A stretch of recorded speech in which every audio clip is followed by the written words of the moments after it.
예, 감사합니다. 오늘도 주의 은혜 가운데서 또 하루의 강의를 시작합니다. 오늘도 모든 강의에 좀 하나님의 은혜와 은총과 권능과 또 저희들에게 지혜와 총명과 명철을 주시어서 하나님을 아는 지식을 올바로 또 분명하게 바로 심고 또 믿음으로 확신하며 나아가게 하소서. 이 시간도 저희들을 도우시며 또 학교를 도우시옵고 이 모든 일에 하나님의 큰 은혜와 축복과 하나님의 역사하심이 또 인도하심이 앞으로도 더욱 분명하게 나타나길 원합니다. 모든 것을 주님께 의지하며 우리 주 예수님의 이름으로 기도 올렸습니다. 아멘.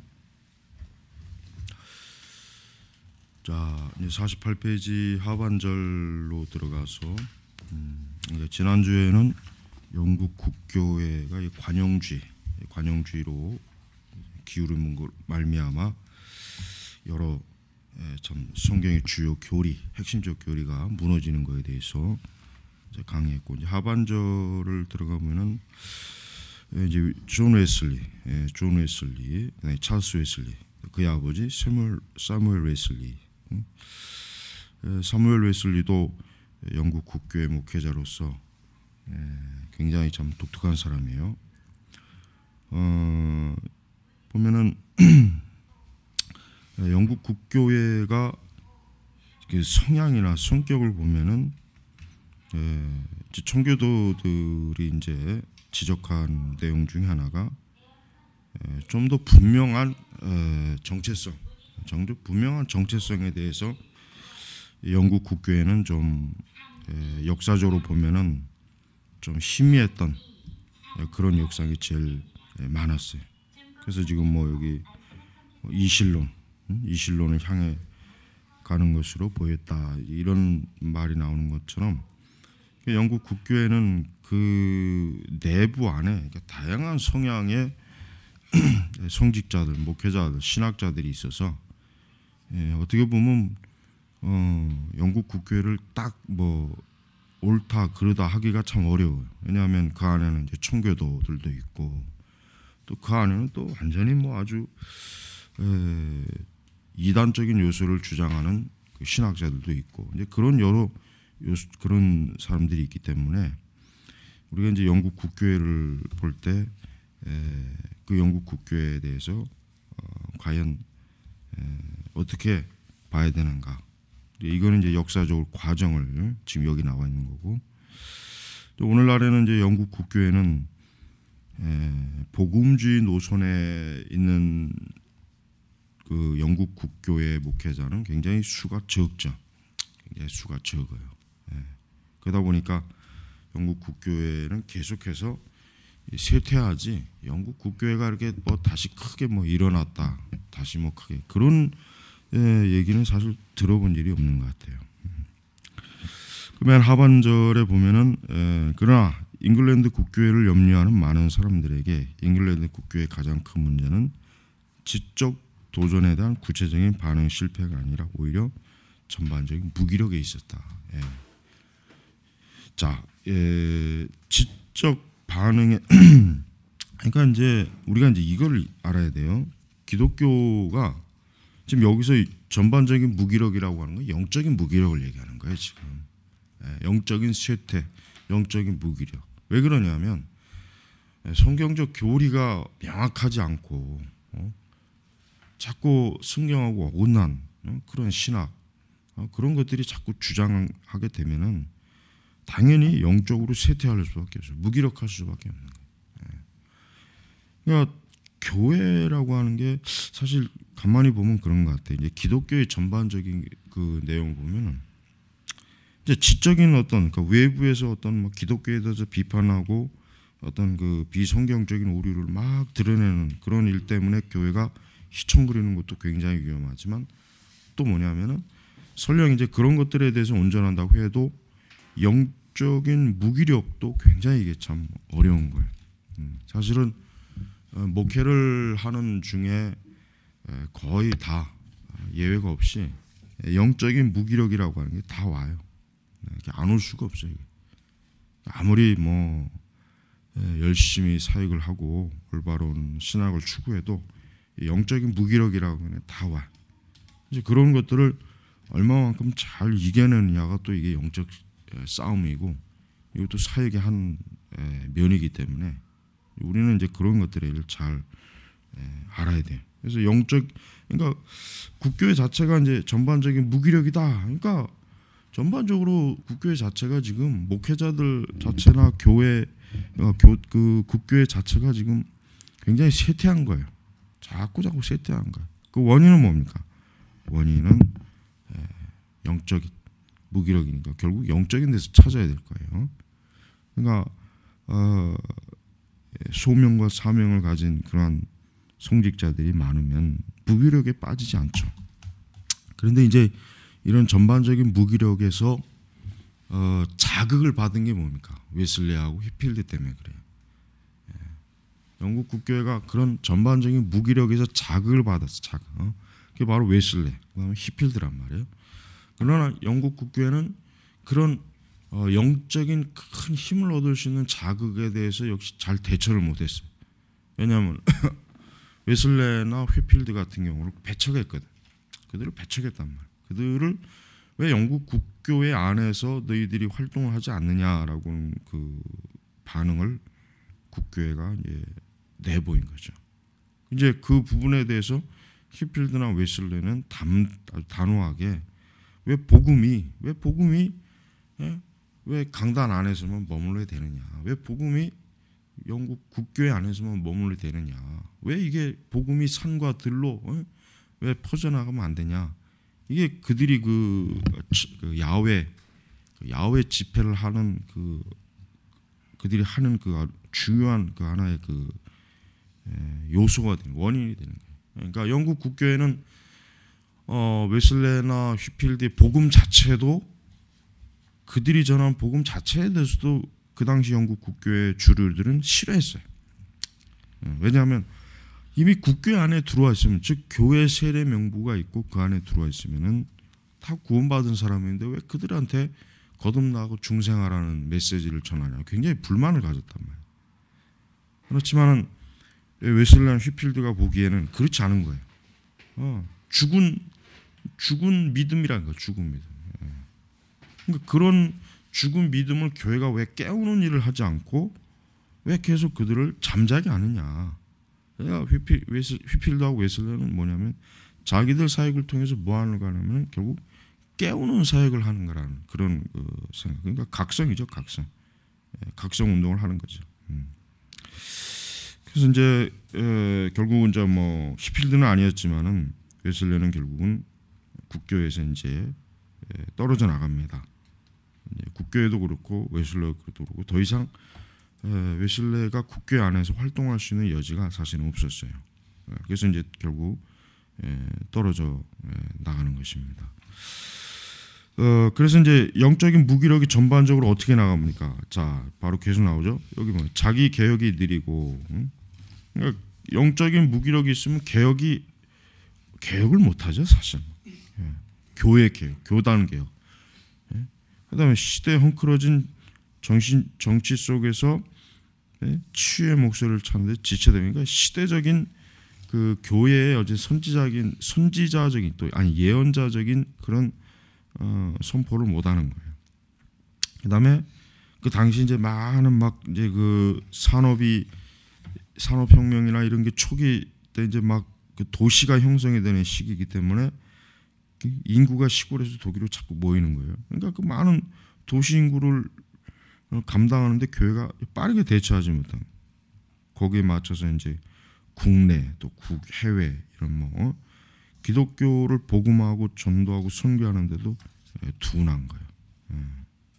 그리고 또 이제 문제는 교회 내부에 활동하는 하부의 활동, 기독교를 수호하고자 하는 사람들이 전혀 없었던 건 아니었다. 예를 들면 뭐 윌리엄 로가 쓴 책 중에 이제 아주 뛰어난 책이 한 권 있죠. 그다음에 이제 뭐 매튜 텐달, 이실론 반박, 경건 생활의 초대. 그러나 이런 영향도 극히 소수죠. 극히 소수. 그래서 잉글랜드 국교회가 다시금 영적 부흥, 영적 그 부활하는 데 있어서는 극히 미미했다. 이렇게 봐야 되는 것입니다. 자, 그럼 잉글랜드 비국교도를 봅니다. 자, 비국교도 것입니다. 이 비국교도는 국교도 못지않게 영국에서 강한 영향을 가지고 있어요. 아주 강합니다. 오히려 영국 교회 전체 역사를 볼 때 비국교도가 기독교를 주도했다고 봐도 틀린 말은 아니에요. 그러니까 비국교도 대표적으로 뭐 스폴천 같은 사람, 그다음에 저지 물러, 사실 뭐 본의 아니게 이제 웨슬레도 비국교도와 활발하게 손을 잡았고, 휘필드도 마찬가지고. 그러니까 영국 교회 역사를 전반적으로 볼 때 이 비국교도의 영향력이 굉장히 지대했다는 걸 우리가 알아야 돼요. 그렇지만 그러니까 그만큼 기독교에 지대한 공헌을 하지만 또 그만큼 또 인정을 받지 못했어요. 그러니까 여기 나오잖아. 잉글랜드의 비국교도들이 종교적인 갱신의 원천이 될 전망은 없어 보였다. 그러니까 그 전에 말하는 거예요. 그 전. 지금 내가 지금 말하는 건 그 후에고. 그러나 비국교도들은 우수한 교육기관을 자랑할 수 있었다. 지역 목회자들이 학생들에게 고전, 신학, 현대과학을 제공해. 그들은 대학생들로 39개의 승인과 잉글랜드 국교협에 참석해야 한다는 조건 때문에 옥스퍼드나 캠브리지 추방된 비수능자들이었다.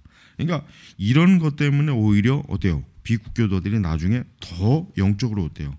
각성할 수 있는 요소가 된 거예요. 왜냐하면 국교도는 편안하거든. 왜냐하면 국가가 보장해 주니까. 국가가 모든 걸 보장해 주니까 국교도 성직자들이나 국교도 교인들이라든가 그들은 뭐 지금 여기서도 봐요. 비국교도는 옥스퍼드나 캠브리지에서도 받아주지 않았단 말이에요. 그래서 나중에 이제 이들이 별도로 이제 청교도들이 특히 이제 이런 불이익을 많이 받았죠. 그래서 비국교도들이 오히려 이러한 차별, 이러한 배척을 받은 게 오히려 뭐예요? 영적으로 그들이 더 국교도보다 훨씬 더 활발할 수 있었던 주요 원인이 되는 거예요. 그래서 이제 이 사람들은 꽤 열정이 많죠. 비국교도의 특징이 뭡니까? 열정적인 전도, 그다음에 열정적인 선교, 목회 사역. 그러니까 국교도들은 굉장히 뭐랄까 뜨거운 경건주의를 추구해요. 아주 뜨거운 경건주의. 국교도들은. 그래서 이 국교도와 비국교도는 확연히 이렇게 차이가 난다는 걸 우리가 알아야 돼요. 그러면서도 이제 또 이제 뭐 아이작 와츠 같은 경우, 여기 나와 있죠. 아이작 와츠. 우리는 아이작 와츠를 보통 찬송가 작시자로만 알지만 사실 이 사람들은 굉장히 신학적으로도 대단한 사람들이에요. 이 사람들은.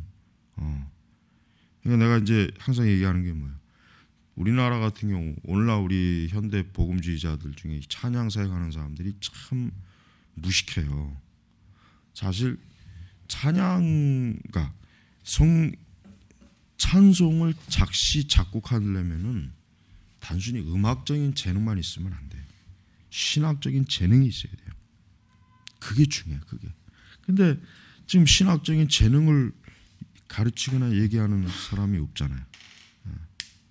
그러니까 신학적인 탁월한 재능이 있는 사람이 올바른 찬송가 작시도 하는 것이고 작곡도 하는 거예요. 특히 작시 같은 경우 굉장히 중요하잖아요. 여러분 그 찰스 웨슬레의 그 작시, 나한테 저기 책이 있지만 그거 읽어보면은 완전히 그 찬송가 가사 자체가 신학이에요. 신학이라.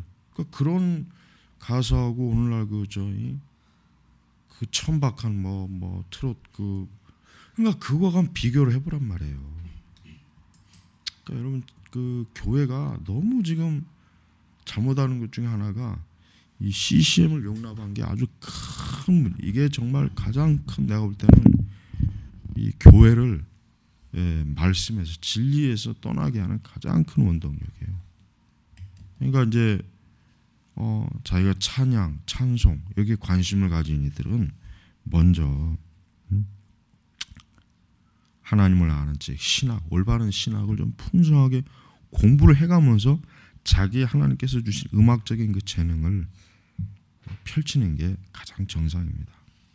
그래서 왓츠의 그 우리 찬송 우리 옛날 그게 찬송가도 있지만은 그냥 단순히 자기가 한순간에 감동받아서 끄적끄적거리는 게 아니란 말이에요. 이게 신학적으로 올바른가, 이게 교리적으로 문제가 없는가, 또 그리스도의 구속을 중심, 항상 그리스도의 구속,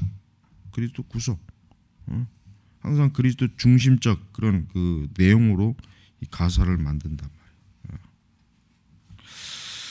그래서 이제 그런 이런 그 국교회는 그래도 비국교도보다는 훨씬 더 이런 면에서는 굉장히 참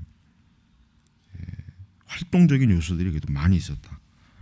그렇지만 지금 요 책에서 지금 여기서 다루고 있는 그 요 내용에서는 그렇다고 이제 비국교도가 그렇다고 또 그냥 여기 보면은 여기서 나오죠. 중반에 비국교도 운동은 동력을 잃어갖고 신학적인 힘이 약화되었다. 그 다음에 이제 하반절 가장 큰 문제는 18세기 초 비국교도 사이에 우려할 만한 전개는 무엇보다 교리, 구체적으로 말하면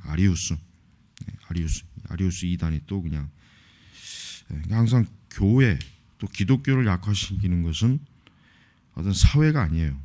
세상이 아니에요. 항상 교리예요. 항상 내부적인 문제, 내부적인.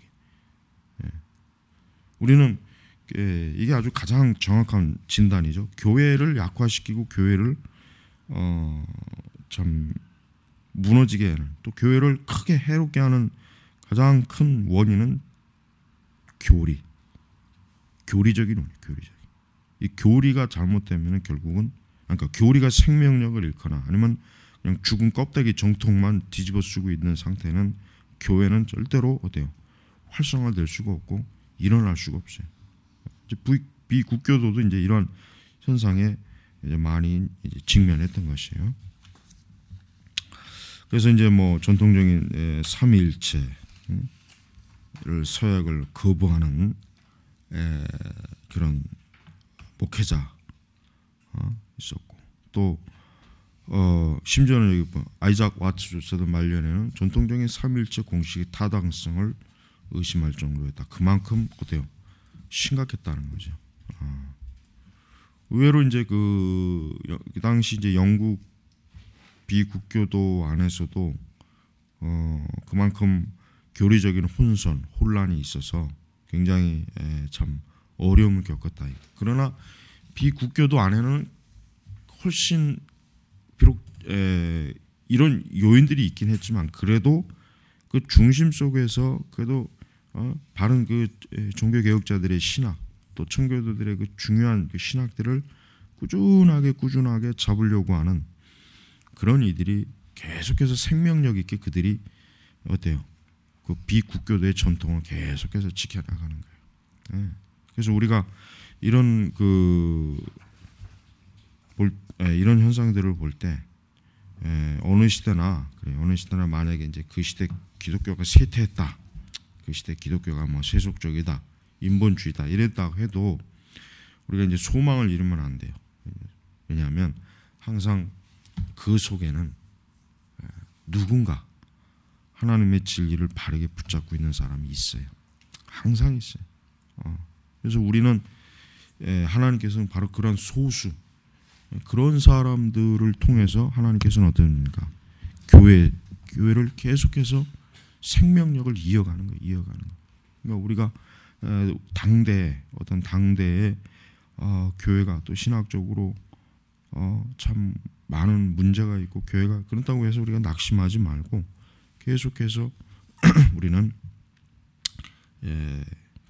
그 믿음을 가지고 하나님의 진리를 붙잡고 담대하게 우리의 사역을 지속해 나가는 용기가 필요한 것이. 대부분은 그렇게 하지 못해요.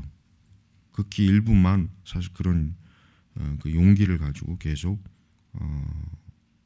사역을 하는 그런 사실은 추세입니다. 지금도 마찬가지입니다. 지금도 마찬가지예요.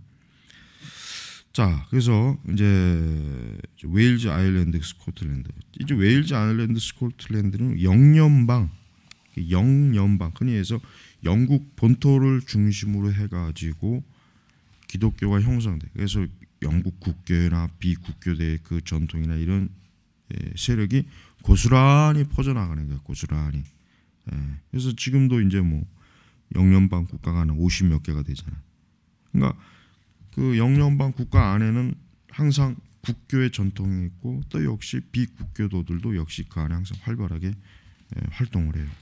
53페이지 상반절에 보면은 스코틀랜드와 북아일랜드, 즉 역사적 칼빈주의가 보다 강한 흐름으로 살아있는 지역의 장로교인 사이에는 갱신의 토대가 보다 튼튼히 확립되었다.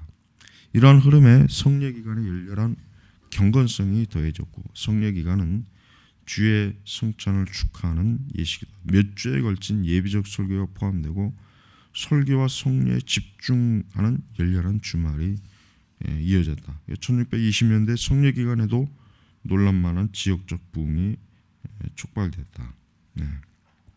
좀 더 내려와서 그리고 뉴 잉글랜드에서 여러 칼빈주의 교회와의 지속적 교류는 스코틀랜드와 얼스터 장로교인들이 국제 칼빈주의자 내부에서 일어나는 부흥의 밀물과 썰물에 민감하도록 만들었다. 출간된 잉글랜드 청교도의 설교가 네트워크를 통하여 널리 흐름되었고, 일상의 성결에 대한 성결에 필요한 회심, 신적 은총 및 확신의 집중에 대한 관심도 마찬가지였다. 이렇게 이제 칼빈주의적 토대가 있는 지역들은 이렇게 좀 더 영적으로 저들은 이 성례를 통해서 또 성찬을 통해서 더 활발한 영적 운동이, 영적 각성들이 아주 많이 좀 분명하게 일어났다는 것을 여기서 이제 우리가 볼 수가 있습니다. 자, 계속 이제 뒤로 좀 넘어가겠습니다. 54페이지로 넘어갑니다. 상반절에 18세기 초 잉글랜드 국교회는 글래스고 대학의 주류 신학 교수였던 존 심슨과 관련된 재판을 2차례나 치렀다. 글래스고는 청교도에 대한 공부를 하기에 참 좋은 학교입니다. 지금도 물론 이제 글래스고 자체가 뭐 지금 뭐 복음주의를 그냥 굳게 붙잡고 그런 건 아니지만, 그러나 이제 청교도에 대한 연구나 그런 걸 좀 공부하기 원한다면은 글래스고 대학에 지금도 가는 것도 굉장히 괜찮아요. 자, 심슨이 아이작 뉴턴의 기계과학을 너무나 많이 도입, 웨스터민스터 신앙 고백을 묽게 만들었다는 혐의다. 즉 이실론과 투쟁하고자 합리적 논증에 깊이 의존했으며 너무 아리우스주의에 가깝다는 것이다. 재판은 결론 아닌 결론에, 즉 심슨은 가르치는 의무에서 면직되었지만 그러나 신학 교수직은 유지되었다. 그러니까 지금 이런 현상이 뭘 얘기하냐면 단호한 치리를 하지 않은 거죠.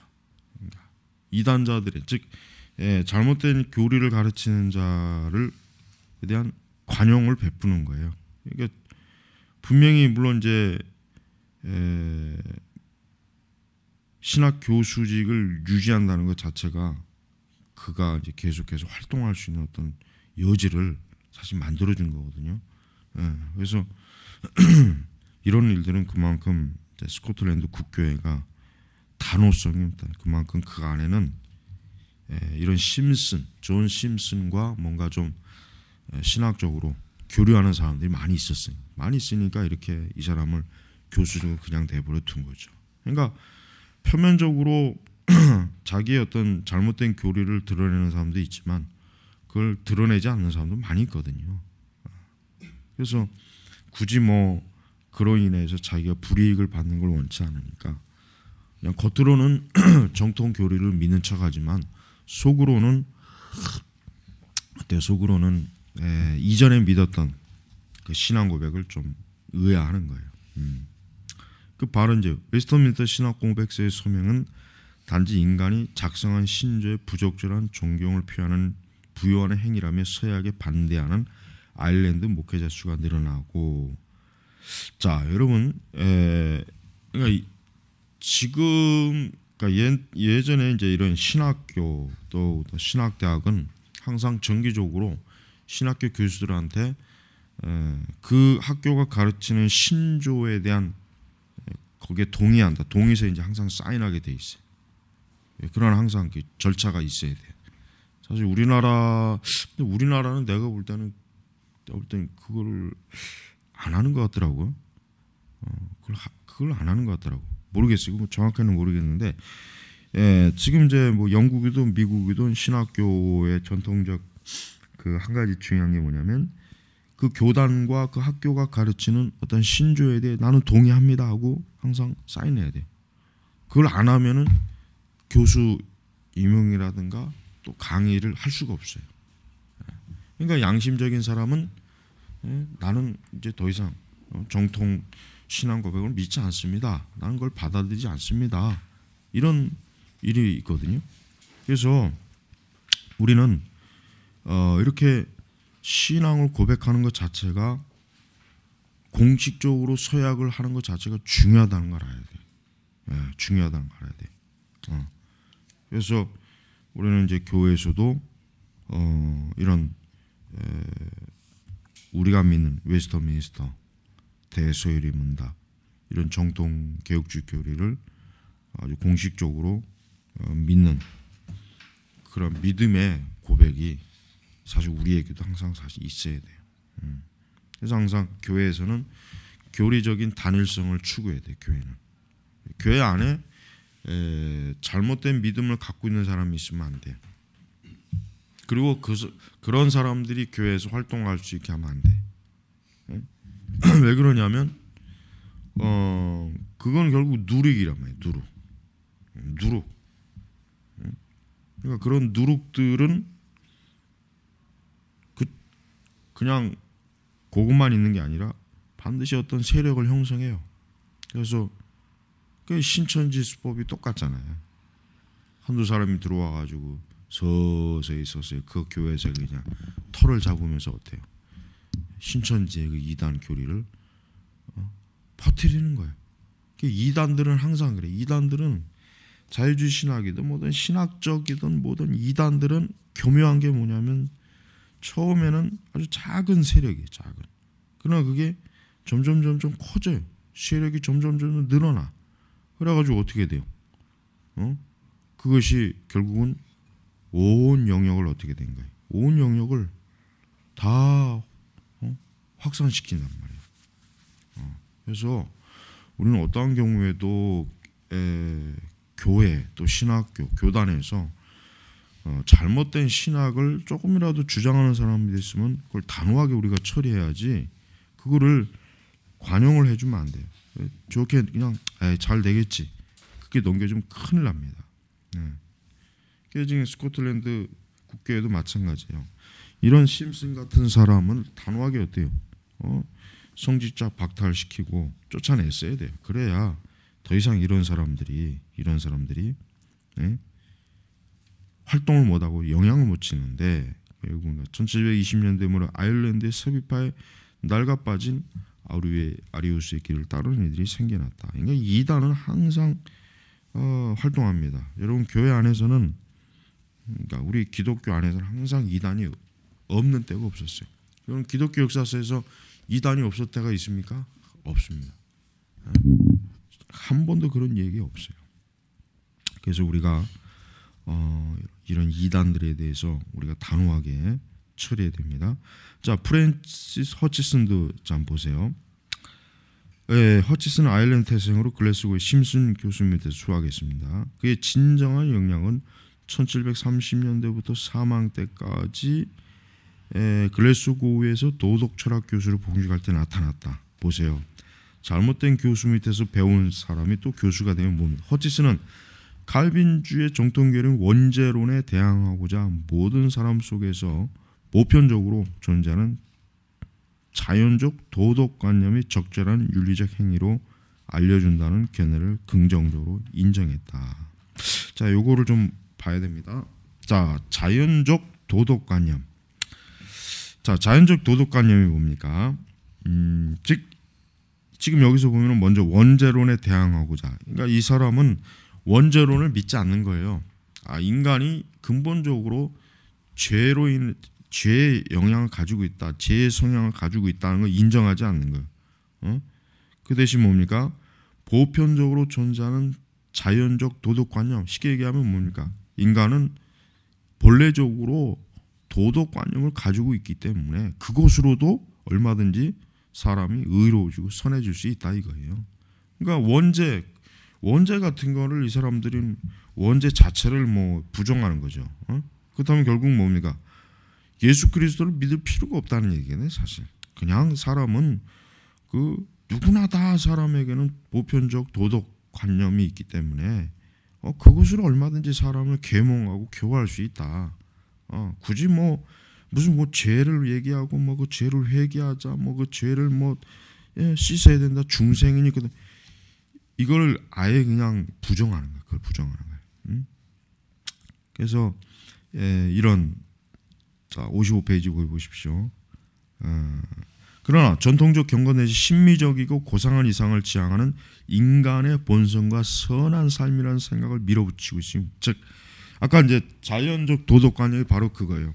인간은 본성적으로 옳고 그르고 윤리적이고 도덕적이고 선한 삶을 추구하는 관념이 있다 이거예요. 왜 자꾸 죄를 따지고 자꾸 교회가 이제 그런 얘기 좀 하지 말자. 예? 아주 그냥 이런 사람들이 이제 굉장히 영향이 지금 많이 미쳤다는 거죠. 예. 자, 그렇지만 55페이지 보면은 그러나 신학의 자유와 그리고 소유의 자산에 대한 관심이 널리 퍼져나가는 교회는 전반적인 세력이 늘려나가고 있었다. 이런 계기들을 통해 몇몇 목회자들이 동기부여를 받았다. 그들은 죄인의 회심을 위한 특별한 신적 은총의 분출만이 복음적 대의를 구해낼 수 있다고 주장했다. 근데 이런 주장은 굉장히 적었겠죠. 여기 아래도. 그러나 그의 소리는 오랜 동안 외로운 외침이었다. 여러분은 항상 진리의 편에 서야 됩니다. 왜냐하면 목회자는 항상 자기의 입장을 분명하게 해야 돼요. 노예든 총회든 자기의 입장을 분명하게 해야 돼요. 그리고 항상 누구하고 있든지 간에 나의 신학적 전생성을 분명하게 해야지 그걸 애매모호하게 하면 안 돼요. 그거는 아주 잘못된 거예요. 왜냐하면 그것은 그런 잘못된 조류에 섞여 들어가는 중요한 요인이 되는 거예요. 아예 처음부터 나의 신학적 전책성이 무엇인지를 딱 알면은 좋아요. 그러면은 나하고 굳이 신학적 정체성이 다른 사람하고 엮일 일이 없거든. 애초부터.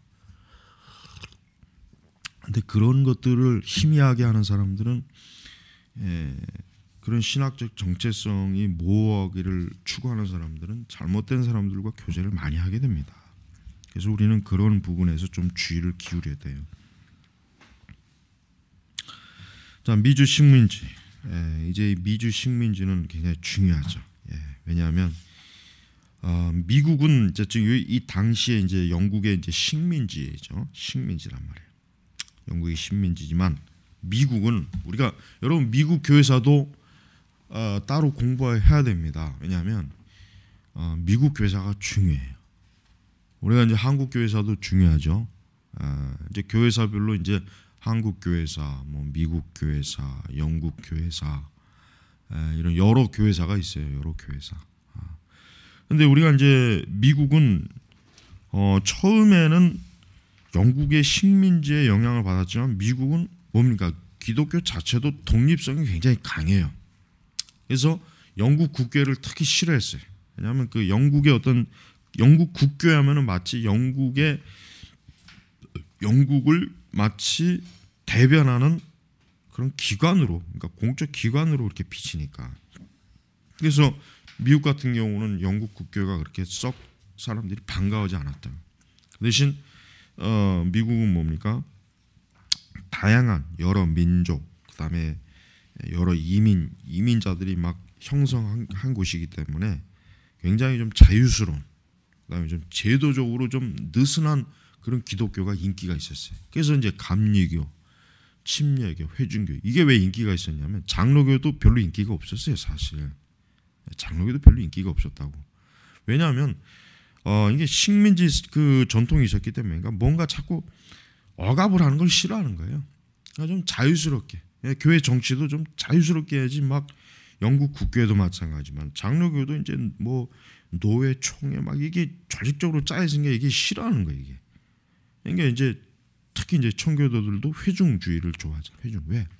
교회 자체적인 교회 자체. 그러니까 어떤 교단이나 어떤 다른 거에 막 뭐 이렇게 지배를 받고 따르는 걸보다는 교회 문제는 교회 자체 안에서 해결하자 우리 회중들이.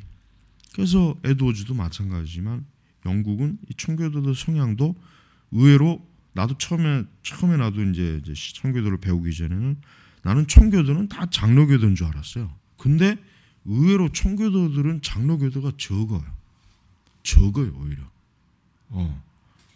그러니까 우리가 이제 미국의 그 구프린스턴의 그 신학자들은 엄밀히 얘기해서 청교도로 분류할 수는 없어요.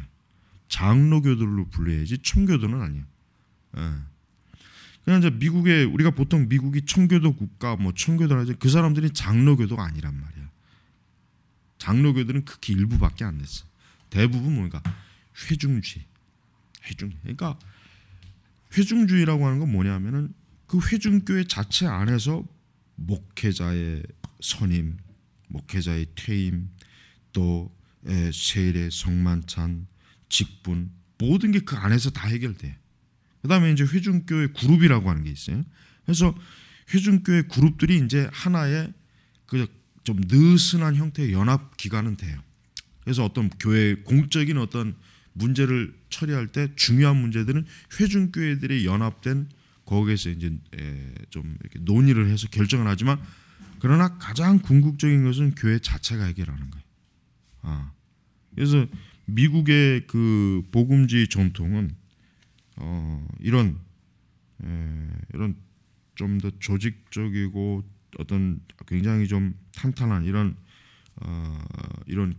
교파보다는 느슨한 교파가 미국에서는 굉장히 인기를 끌었다. 그러니까 오히려 더 좋아했다는 거. 여기 나오죠.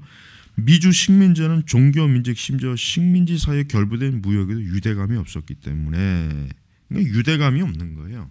유대감. 그냥 초기부터 시작해가지고 계속해서 그 나중에 흐름들을 보면은 사실 식민지와 이제 시간이 가면 갈수록 식민지와 거리를 두려고 해요. 그래서 이제 독립운동도 사실 그렇게 해서 일어난 것이고 그런 여러 요소들이 많이 있어요. 그렇지만 이제 영국의 이제 영향을 어쨌든 받기는 받죠. 받기는 맞아요. 자, 56페이지 중반은 뉴 잉글랜드의 청교도 전통은 점점 약화되고 있었지만 여전히 대영 제국 전체에서 활기찬 종교 체계였다. 그렇죠. 청교도의 미국 뉴 잉글랜드가 이제 최초로 영국의 그 비국교도들, 청교도들이 거기서 이제 정착해서 뿌리를 내린 지역이었는데, 이제 그 지역이 이제 지금도 그렇지만은 미국의 어떤 건국의 역사적 장소란 말이에요. 뉴 잉글랜드가. 그러니까 상당히 왕성한 지역이죠. 왕성. 종교적으로도 왕성했고 정치적, 사회적으로도 아주 엄청나게 왕성한 지역이 이 뉴 잉글랜드 지역이에요. 그래서 그 당시에 이제 대영 제국의 영향을 받은 여러 그 지역들 중에 가장 활기찬 데가 지금 맞아요. 뉴 잉글랜드 그쪽 지역이고 거기에서 뭐 굉장히 엄청난 여러 역사들이 많이 있었어요. 그러나 쇠퇴도 타락도 역시 빨리 오긴 왔어요. 우리가 이제 에드워즈 같은 경우는 후기 시대거든요. 에드워즈가 살던 시기는 이미 벌써 초기 뉴 잉글랜드하고는 거리가 상당히 먼 시대예요. 이미 상당히 뭐 거리가 있어서 에드워즈 사후는 이제 청교도가 이제 정통 뉴 잉글랜드 청교도가 끊어졌다고 보면 돼요. 그냥 청교도라고 하는 그 오랜 그 역사만 있었지. 그래서 이미 에드워즈 시대 때 그런 요소들이 많이 나타나서 에드워즈가 그런 것 때문에 많이 목회하면서 고민을 많이 했잖아요. 그 전기문도 보면. 자, 그래서 여기 보니까 목회자들이 참된 거룩함이 지나가고 있다. 벤자민 프랭클린 같은 속물조차 소중한 청교도 전통을 비웃을 수 있었다. 그다음에 에드워즈가 나오죠. 조나단 에드워즈는 알미니안주의가 동료 목회자들의 성경 주석에 영향을 미치기 시작했다고 우려했다. 그러니까 청교도 뉴잉글랜드 청교도들이 알미니안이 의외로 굉장히 많이 퍼집니다. 그래서 에드워즈가 이 알미니안을 아주 비판하는 그런 신학적 작업을 한 이유가 뭐냐면 이 알미니안주의가 점점 더 깊숙이 파고드니까 이대로 가다가 큰일 나겠구나 하는 거죠. 자, 청교도적 의무감과 하나님의 직접적인 권유를 받고 살고 있다는 청교도 자의식은 뉴잉글랜드를 종교적 미성숙의 상태로 몰아갔다. 목회자들에게는 은총을 약속하는 평온한 말보다 죄책감을 불러일으키는 저주가 더 적합한 것이 아닐까. 신실한 설교, 살아있는 신학적 위상, 그리고 신실한 종교 감각 등의 자원이 종교적 재생이라는 목표를 위해 사용될 수 있었다. 그러니까 종교적으로 다시금 교회가 활발하게 일어나려면은 성경적 설교, 성경적 신학, 성경적인 바른 종교적인 체험, 이런 것들이 반드시 필요하다는 것이에요. 57페이지는 보면 뉴욕, 뉴저지, 펜실베니아 이런 대서양 중부 식민지의 사정은 상당히 달랐다. 황무지와 다를 바 없는 서부로 팽창되어가는 인구의 필요성을 충족하고자 교회들이 투쟁 중이고 정착 지역에는 수많은 교단이 경쟁 중이다. 장로교와 침례교 항상 복음적 강세를 유지하고 있었고, 그다음에 그 외에 이제 퀘이커, 네덜란드 개혁, 독일 개혁, 독일의 이제 소종파들, 뭐 경건주의 이런 교회들 또 여러 이제 막 퍼져나가는 거예요. 특히 중부 식민지 장로교인들은 스코틀랜드, 북아일랜드, 뉴잉글랜드, 심지어 대륙에 있는 형제 칼빈주의자들과 활발한 연경을 유지하고 있었다.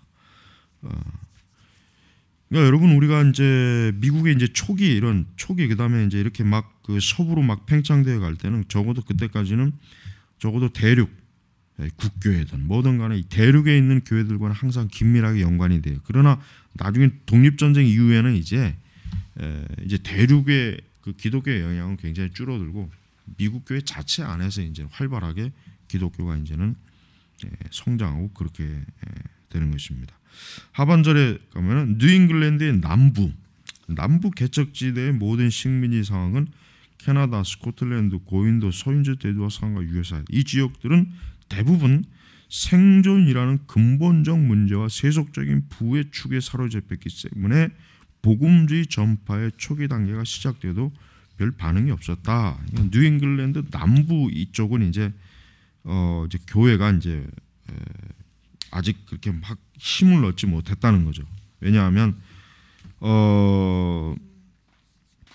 뭐 세속적인 부의 추구, 그다음에 생존이라는 근본적 문제. 그러니까 교회가 이제 아직은 막 이렇게 뿌리를 내는 시기니까 뭐 교회가 뭐 많이 생겨가지고 자기들이 연합 기관도 이런 것도 아직 형성이 안 됐다는 거죠. 그만큼.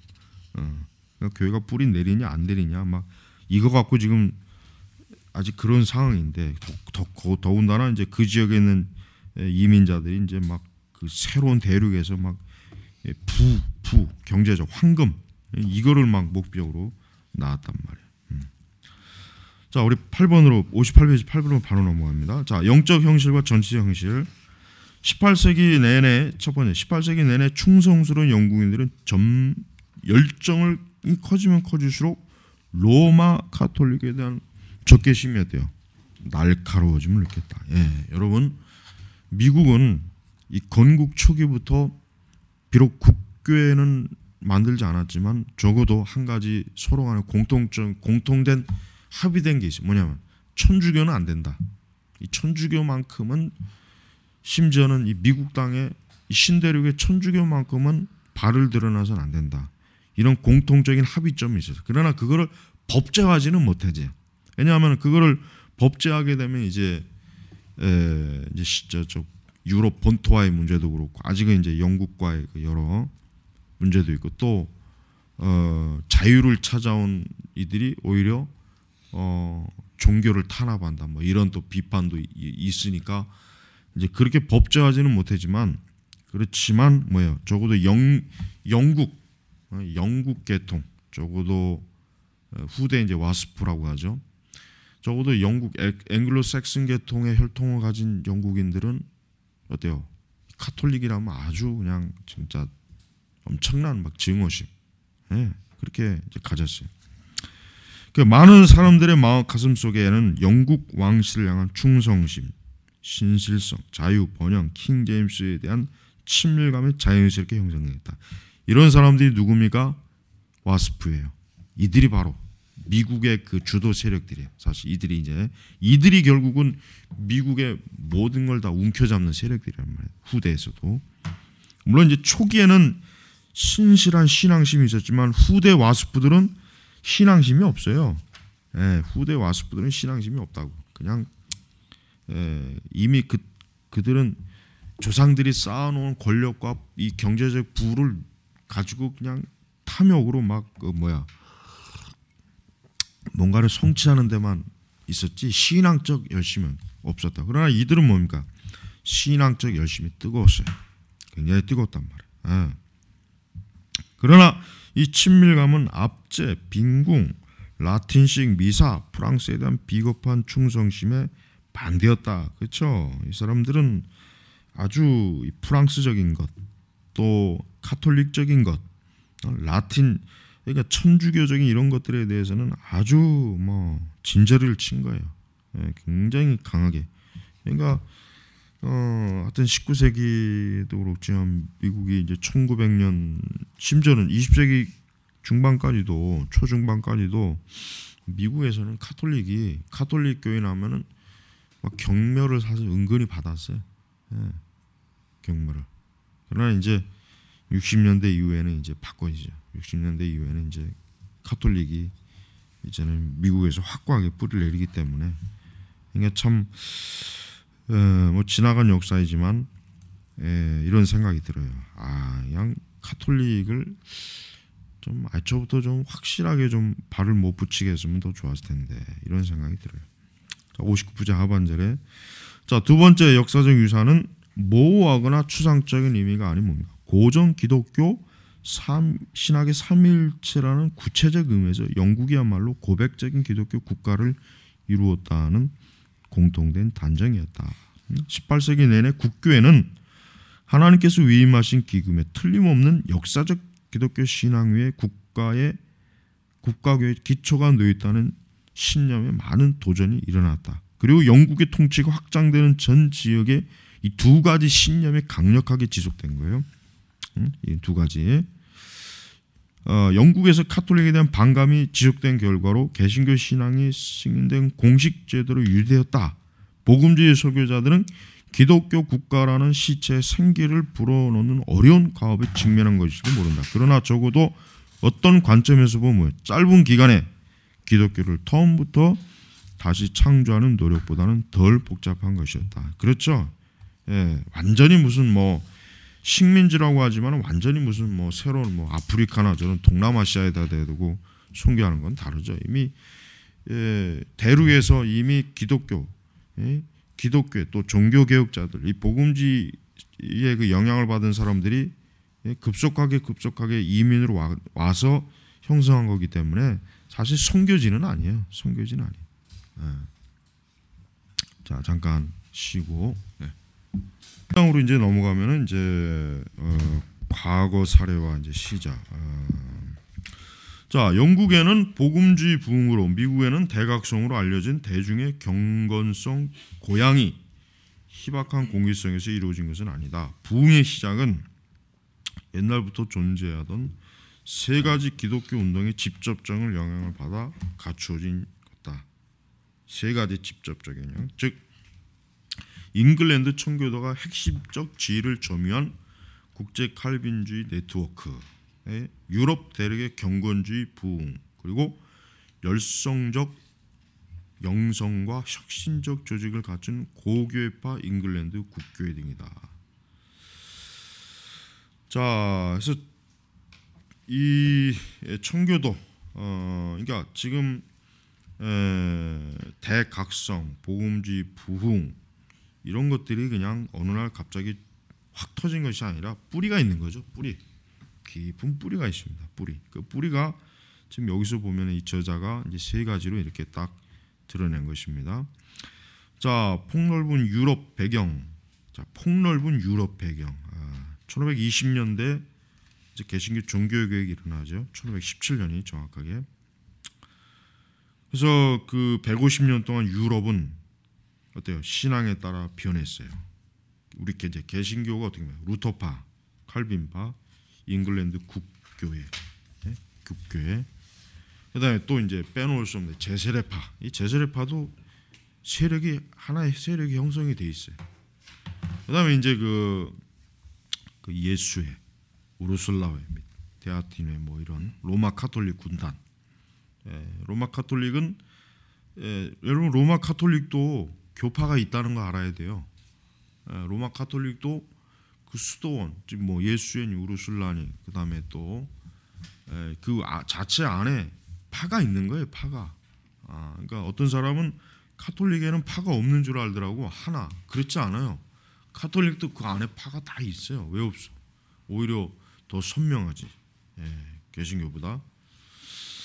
그래서 이제 이런 세력들, 그래서 이들은 두 교회의 생활과 개인의 기독교적 실천을 개혁하기 시작했다. 그래서 총체적 교회 개혁에 대한 경쟁적 시도로 유럽 기독교 국가의 분열이 야기했다. 이는 권력 중심에서 지성적, 정치적 공간을 창출했으며 이해관계의 각축으로 교회의 감시를 벗어나게 되었다. 그러니까 유럽이라는 나라가 애초부터 뭡니까? 종교개혁 이후에 유럽이 어떻게 변했냐? 유럽이 로마 카톨릭도 마찬가지지만 개신교가 특별히 아주 다양한 세력으로 확 그냥 퍼져나갔어요. 아마 루터는 아마 상상도 못했을 거예요. 루터는. 그러니까 초기의 루터파, 초기에는 무조건 루터 온 사람이었죠. 루터의 개혁 이후에 그다음에 이제 칼빈주의, 그다음에 스위스 이제 쯔빙글리.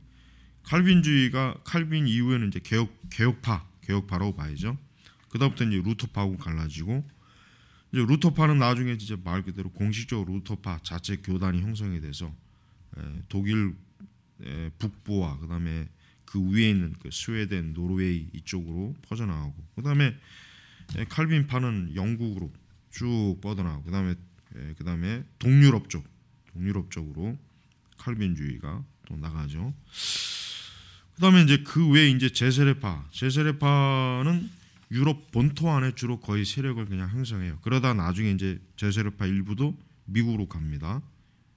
미국으로 가고, 그다음에 이제 뭐 그 외에 이제 카톨릭에 대해서는 뭐 굳이 우리가 여기에서는 굳이 배울 필요는 없고, 카톨릭은 어디로 주로 빠집니까?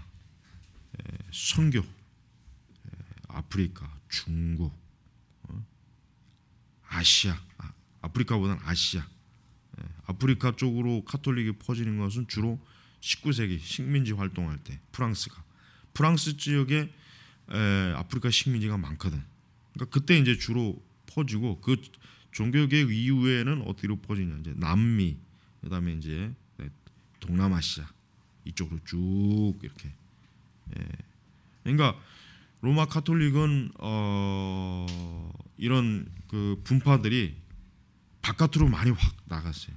왜? 안에서는 활동하기가 힘들었거든. 왜냐하면 이미 안에서는 여전히 뭐 루터파, 개혁파, 이런 경건주의, 이런 제세례파들이 막 굉장히 막 활성화된 시기이기 때문에 사실 힘을 잃었어요. 어떻게 보면은 그냥 자기들 그 분파 겨우 유지하는 그런, 그러니까 자기들 그 카톨릭의 그 정비하는데 거의 시간을 보내고, 이런 분파들은 다 선교 나가라, 가서 우리가 유럽에서 이런 만큼 바깥에서 찾아와라, 이제 이런 카톨릭의 그 정책이 이제 바뀐 것입니다. 그러다가 이제 17세기 중엽부터 1618년에서 1648년에 30년 전쟁이 일어나죠. 아주 유명한 이 30년 전쟁이 근대 유럽을 형성하는 결정적인 그 출발입니다.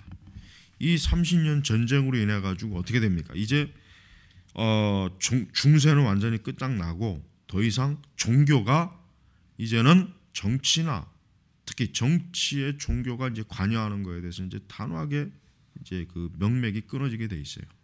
물론 이제 가톨릭은 여전히 거기에 이제 관여를 하고 있겠지만, 그래서 이제 30년 전쟁으로 인해 가지고 이젠 기독교도 어떻게 됩니까? 이젠 기독교도 더 이상 그 이전의 중세 시대 때와 같은 아주 국가와 밀접하게 되는 그런 관계가 끊어지게 됩니다.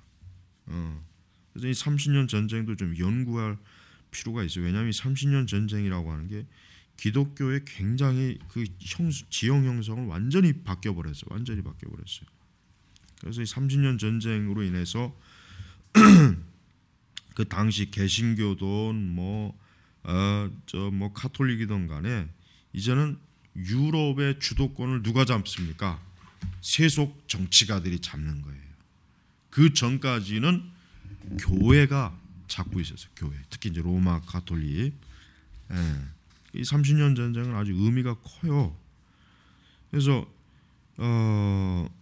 여기 보면은 1640에서 60년까지 잉글랜드, 스코틀랜드, 아일랜드에서 일어난 청교도 혁명은 공통의 유럽, 통일된 유럽 모두를 표관하는 유럽의 기독교 국가의 결함이라는 오랜 이상의 치명타를 가했다. 종교적 대의와 비종교적 대의 모두 변화를 촉진시켰기 때문에 곧이어 유럽사에서 종교가 차지하는 지위 그리고 신앙적 삶의 실천 또한 변하기 시작했다. 그래서 30년 전쟁을 통해서 가톨릭과 개신교는 이제 더 이상 자기들의 영역에서 서로 침범하지 말자, 서로 이제 인정하자, 이런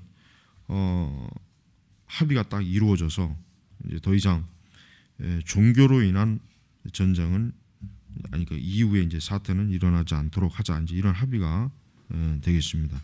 그렇지만 유럽의 종교는 결국 단일하지 않다. 그렇죠. 어떤 지역은 기독교 교회가 절대 군주제에 헌신하는 정치 대국가 되어 있다.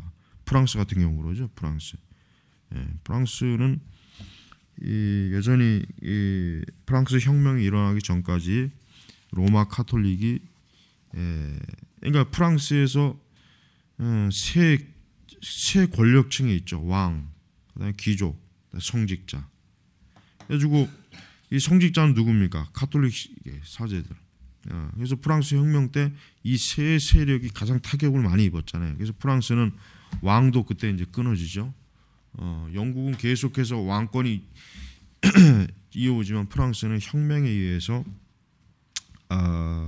그 왕이 없어지고 귀족들도 이제 세력이 확 약화되었고, 그다음에 더 이상 이제 프랑스 정치에 나폴레옹이 아주 강하게 뭘 추구했냐면 더 이상 프랑스 정치에 가톨릭이 간섭하지 말아라. 더 이상 로마 교회, 로마 교황청, 가톨릭이 프랑스 정치하는 일에 끼어들지 말아라. 사실 정교 분리예요, 정교 분리. 물론 이제 가톨릭이 워낙 오래 이제 그 영향을 미쳤던 곳이겠지만 곳이라 이제 표면적으로 여전히 가톨릭이 많은 그 영향을 받지만, 그러나 나폴레옹 이후부터는 나폴레옹 시대 때부터는 뭡니까? 정교 분리가 되어 있다고 보면 틀림없어요. 정교 분리.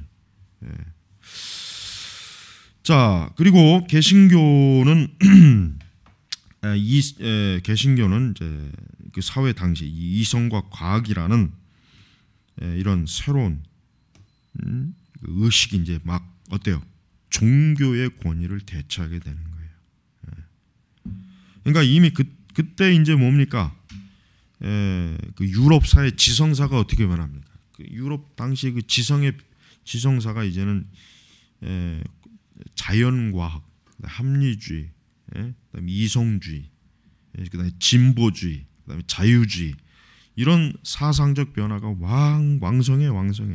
그러니까 기독교가 이제 쇠퇴하는 시기고, 이 시기가 이제 그 쉽게 얘기하면 이제 정통주의에서는 좀 사변적인 그런 시대로 이제 막 전락을 시키는 거예요. 그러니까 유럽의 기독교 역사에서 가장 어려웠던 시기가 바로 이 시기예요. 이 시기가 제일 사실 왜냐하면 이때는 더 이상 이제 종교가 관심이 대상이 안 됐어요. 이때 이제 사람들의 관심 대상은 뭐냐면 하늘의 별, 어떤 신대륙의 뭐 어떤 발견한 그 어떤 식민지의 뭐 경제적인 거, 뭐 황금을 발견했다, 뭐 이게 사람들의 관심이 이제는 종교가 아닙니다. 그 전에까지는 이제 종교가 이제 사람들의 이제 주요 관심사였어요. 가톨릭이냐, 개신교냐, 너 루터파냐, 칼빈주의냐, 이게 막 사람들의 관심이었지만은 이 시대에 들어오면은 이제 그런 거는 이미 정리된 상태이고 사람들의 관심은 이제 그게 아니에요. 그래서 이제 보면은 63페이지로 넘어갑니다. 17세기 중엽이 되기 전 유럽의 지성인들은 신적 계시와 교회의 권위 있는 해석자들을 공공연히 무시할 배짱이 없었다. 그러니까 적어도 17세기 중엽이 되기 전까지는 그 당시 지성인들이 속으로는 하나님의 말씀을 무시하고 교회의 권위를 무시하지만 그걸 드러내고는 하지 못했어요. 그러나 그 이후에 수많은 사상가들은 그런 생각을 어때요? 이제 공공연히 퍼뜨리는 거예요. 그 중에 이제 스피노자 유대인이죠. 피에르 베일, 볼테 유명한 사람이죠. 스피노자, 볼테르, 루소 이 세 사람, 이 세 사람이 가장 계몽주의 시대를 열었고 또 계몽주의의 어떤 영향을 통해서 기독교를 박멸하자, 기독교를 무너뜨리자, 기독교를 더 이상 이제 우리가 기독교에 이제 좀 영향을 좀 받지 말자, 이런 그 아주 어떤 목표를 가지고 엄청난 사상적 영향을 많이 미쳤어요. 자, 하반절에 봅니다. 유럽 종교의 변화는 널리 전파되었다. 그러나 개인이나 공동체 사이에 실제로 종교의 변화를 불러일으킬 초기 조직화가 미약했다. 변화는 일련의 경향성과 연동되었다. 자, 거기서 이제 중요한 몇 가지 이제 나옵니다. 올바른 교리로 규정되는 기독교 신앙으로부터 올바른 삶이 규정하는 기독교 신앙으로 변화된 거예요. 자, 뭡니까? 이제는 교리가 아니라 삶이다. 왜? 30년 전쟁 동안 지긋지긋하게 교리 싸움으로 막 죽고 막 전쟁, 뭐 피난, 하여튼 갈기갈기 유럽이 찢어졌거든요. 30년. 그러니까 염증이 난 거예요. 이제 이제 뭐 더 이상 카톨릭이냐, 뭐 너 개신교냐, 경건주의냐, 뭐 이런 거 따지지 말고 너가 정말 올바른 기독교 신앙생활의 삶을 살고 있느냐, 이거로 이제 기독교를 규정해 보자. 이런 요소가 일어난 거예요. 이런 바탕 위에서 이제 슐라우머의 이제 자유주의 신학이 태동이 된 것이고, 이제 이때부터 이제 그 어떤 뭐라 그럴까, 신학적 교파주의가 서서히 이제 싹을 트게 됩니다. 이때부터. 그다음에 이제 교회 관심사 핵심이 뭡니까? 성스러운 질서에서 성스러운 교제로. 성스러운 질서라고 하는 건 뭐예요? 교회의 권위의 질서에 따르라, 이게 교회 명령. 특히 이제 로마 카톨릭이 교황이 한번 말하면 교서를 내리고 교황청에서 뭔가 하나를 법제화시키면 이제 다 따라야 되거든요. 이제 그런 거 말고 이제 뭡니까? 성스러운 교제. 그러니까 교회가 이제 더 이상 어떤 뭐 법을 정해서 뭐 이러니 저러니 규칙을 정하지 말고 이제는 우리가 하나님 안에서 서로 교제하자, 이런 것이 목표가 된 거예요. 자, 다음은 이제 교회 엘리트 출처인 권위적 성경 해석으로부터 평신도의 보다 민주적인 성경의 사용으로. 그러니까 자, 이전에는 성경 해석과 성경의 소유는 성직자에게만 있어야 된다. 성직자에게만 그 권한이 주어진다 했지만 이제는 뭡니까? 특히 이제 종교개혁의 영향으로 인해서, 루터의 영향으로 인해서 이제는 일반 신자들도 성경을 읽고 해석할 수 있는 자유가 퍼진 거예요. 로마 천주교가 제일 두려워한 게 이거였죠. 천주교가 제일 두려운 게 뭐냐면 일반 신자들이 성경을 읽고 이해하는 걸 제일 두려워했어요. 그게 2차 바티칸 공회 이전까지 그랬단 말이에요. 그러니까 그 전까지도 전 세계 모든 그 성당에서 미사는 뭐로 했습니까? 라틴어로 했죠. 라틴어로 강론하고 라틴어로 미사를 집전했단 말이에요. 왜냐하면 성경을 읽는 것 자체에 대한 두려움이 굉장히 컸어요. 왜? 성경을 읽게 되면 천주교의 모든 거짓말, 거짓 이런 것들이 뭡니까? 이런 것들이 들통나니까 이런 거 싫어했답니다. 그 다음에 이제 뭐니까 순종으로부터 표현으로.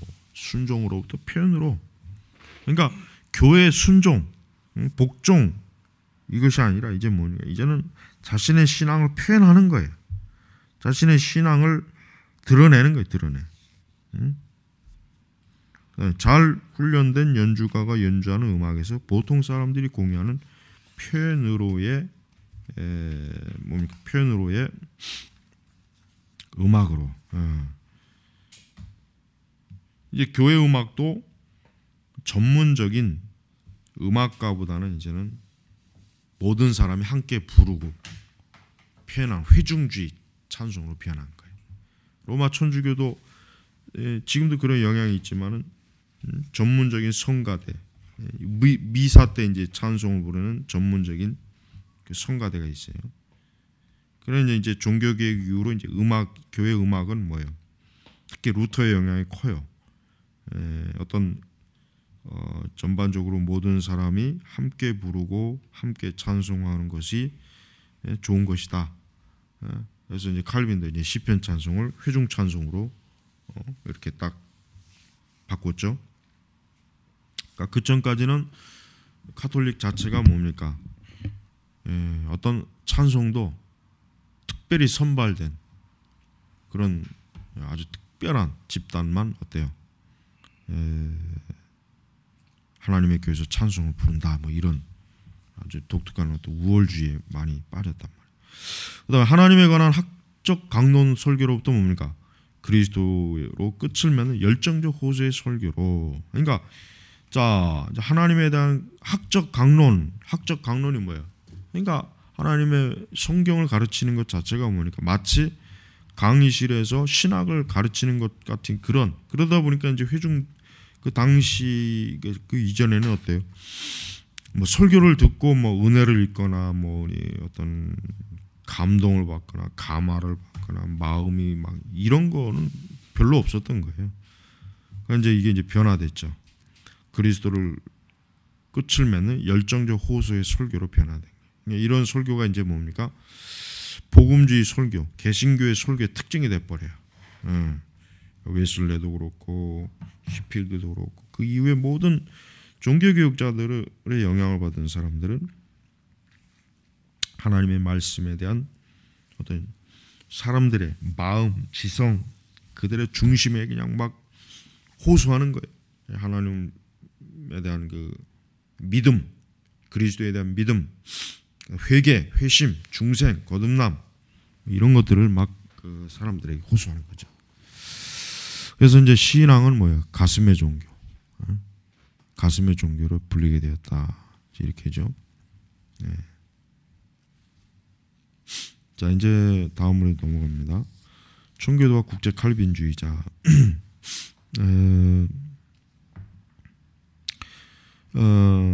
18세기 복음주의자들은 특별히 구원하시는 그리스도인 설교와 청교도들이 잉글랜드 교회 국교회를 오염시킨다고 여기는 단지 형식뿐인 신앙에 대한 의도적인 반대가 필요하다고 열렬한 설교를 통하여 잉글랜드 청교도 운동의 특징이었던 여러 주제들을 발전시켰다. 청교도 운동은 교회와 사회 그리고 자기 정화라는 과업을 완수해.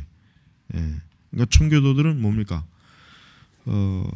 청교도는 오늘날 청교도와 이때 청교도의 가장 큰 점이 뭐냐면 과거의 청교도는 전 영역을 다 복음, 말씀, 기독교화 이런 그 어떤 사회 구석구석을 하나님의 말씀으로 정화시키자, 깨끗하게 하자, 올바르게 하자. 이게 청교도들의 이 열정이 굉장히 컸어요.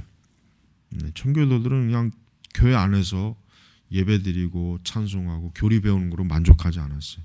그들은 모든 영역으로 막 파고드는 걸 원했어요. 그래서 국교회 안에서도 그들이 추구한 게 뭡니까? 국교회 안에서도 청교도들이 왕도 어때요? 하나님의 말씀에 의해서 정치를 새롭게 하자, 변화하자. 그러니까 청교도들이 왕도 하나님의 말씀에 복종해라. 권위를 부리지 마라. 네가 왕이라고 해가지고 함부로 그렇게 막 하지 말아라. 말씀에 따라라. 그러니까 왕들이 청교도들을 싫어했다고. 엘리자베스도 사실은 청교도를 싫어했어. 엘리자베스도. 그렇지만 이제 엘리자베스가 이제 뭐 청교도를 막 핍박하거나 그런 건 아닌데 좀 중도적이었단 말이에요. 왜냐하면 청교도들이 극성스럽게 어때요? 교회 개혁, 정치 개혁, 사회 개혁, 이런 하여튼 모든 면에서 이제 개혁이라고 하는 그 요구를 엄청나게 강하게 요구한 거예요. 그러니까 청교도들이 귀찮은 거예요. 청교도들을 싫어한 이유가 뭐냐면 청교도들은 하여튼 가는 곳마다 하나님의 말씀으로 개혁을 해야 된다는 것을 아주 그냥 거기에 하여튼 자신의 모든 걸 걸었던 사람들이 청교도들이에요. 청교도들. 그러니까 오늘날 청교도를 추구하는 사람들은 소극적이에요. 그러나 이 당시의 청교도들은 굉장히 적극적이었단 말이에요. 왕성했어요. 하여튼 가는 곳마다 청교도들은 사실 눈에 가시처럼 행동했다고. 하나님 외에는 이 사람들은 두려워하지도 않고 하나님 외에는 이 사람들은 거의 그냥 누구도 자기들의 그 거룩한 열정을 간섭해서는 안 된다. 이런 생각을 가진 거예요. 그러니까 청교도들이 미움을 당할 수밖에 없지. 왜? 왕부터 정치가부터 귀족부터 해가지고 그들조차도 무시했으니까. 너희들도 하나님이 권세를 줬으니까 하나님의 말씀대로 너희들이 살아야 된다. 너희들이 가진 권세도 하나님의 기뻐하시는 대로 사용해야 된다. 이렇게 막 나오니까 사실은 뭐예요? 청교도들이 사실 영국 본토에서 결국은 그냥 세력이 막 줄어들고 미국으로 갈 수밖에 없잖아요. 그래서 자 이제 청교도와 국제 칼빈주의 계속 나아갑니다. 65페이지로 나갑니다. 청교도들은 위에부터 해야 되겠구나. 메리 1세 치하에서 잠시 로마 카톨릭 회개했죠. 그러다가 엘리자베스 1세에 의해서 공고해졌다. 자, 엘리자베스의 통치 방식을 잠깐 좀 우리가 좀 언급해야 돼요. 엘리자베스는 어떤 사람입니까? 엘리자베스는 사실은 본인 스스로가 통치자가 된다는 생각을 하지 않았어요. 왜냐하면 사실 할 수도 없었고 어떻게 보면 엘리자베스는 전혀 왕이 될 그러한 생각도 안 했고 그 주변에서도 엘리자베스가 왕이 될 거라는 기대는 하지 않았어요. 그러나 결국 엘리자베스가 왕이 될 수밖에 없는 그런 상황으로 갔죠. 근데 이제 엘리자베스의 통치 방식이 어떤 통치 방식이냐면 엘리자베스는 굉장히 그가 이제 청소년 시기부터 그 당시 영국의 카톨릭으로 인한 또 그 종교로 인한 그 두려움을 굉장히 많이 받았던 사람이에요. 특히 소녀 시절, 사춘기 때, 어릴 때부터. 그러니까 엘리자베스는 자기가 왕이 된 뒤에 무슨 정책을 썼냐면 더 이상 종교로 인한 어떤 국가적 혼란을 그걸 원하지 않았어요. 그러니까 엘리자베스는 철저하게 어떠한 정책을 썼냐면은 이 중도적인 정책을 썼어요. 그러니까 카톨릭적으로도 치우치지도 않고 그렇다고 또 영국 개신교, 국교회나 청교도, 비국교도들이 치우치지도 않았어요. 아주 절묘하게 어때? 중도 노선을 밟았단 말이에요. 그래서 엘리자베스의 통치가 어떻게 보면은 꽤 왜 성공적이었다고 평가하거든요. 역사적으로 엘리자베스의 그 통치를 성공적으로 평가합니다. 정치를 잘했다.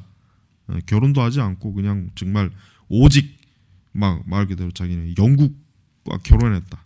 그러니까 엘리자베스가 그렇게 통치할 수 있었던 가장 중요한 원인은 어떤 한편에 기울이지 않는 통치 방식을 택한 거예요. 근데 이게 불만이 있었죠. 이제 청교도들이 좀 불만이 뭐냐면 이거였어요. 엘리자베스가 자기들 편을 전적으로 처음에는 들어줄 거로 이제 기대를 했다가 엘리자베스가 어떤 부분에서는 또 카톨릭 천주교 편도 들고 그러니까 이 청교도들이 굉장히 좀 불만을 가진 게 바로 그거예요. 전적으로 좀 자기들 개신교 이 청교도들의 요구에 따라서 정치를 하고 국가를 계획할 줄 알았는데 엘리자베스는 청교도들과도 거리를 뒀어요. 그래서 엘리자베스는 그의 통치 기간 내내 어떻습니까? 중도적인 그 위치에서 국가를 어떻게 하면 단합, 연합 그런 그 정치력을 그가 보여줬고 바란 거예요. 사실 이게 어떻게 보면은 엘리자베스가 오랜 동안 또 영국을 성공적으로 통치할 수 있었던 하나의 요소가 되게 돼요. 그러면서도 엘리자베스가 카톨릭에 그렇게 호의적이지 않았기 때문에 왜냐하면 카톨릭의 그 본질을 잘 알거든요. 이미 그의 아버지 때 시대부터 해가지고 메리 1세 이 거쳐오는 과정 속에서 엘리자베스가 본 게 뭐냐면 로마 천주교는 이 정치적 야심이 강하구나.